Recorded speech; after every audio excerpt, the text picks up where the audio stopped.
So you have gone ahead and read a message from your messenger on Facebook, but you want this to appear to the center as if you have not read the message.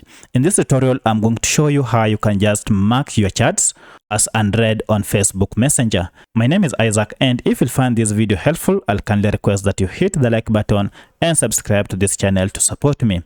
So I have just received this message and I'm just going to tap on it and read it, but I don't want the other person to see as if I had read the message. And it's simple to do that. Just go ahead and long press on the message like that, and then tap on the option called mark as unread. If I go ahead and mark it as unread, now you can see it has returned to its initial form, and therefore it is marked as if it has not been read, yet I have already read the message. So that's how you mark the messages that you have already read on Facebook Messenger as unread.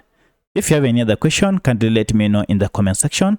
Otherwise, if this video was helpful to you, kindly hit the like button and subscribe to this channel to support me. Thanks for watching, and let's meet in the next video.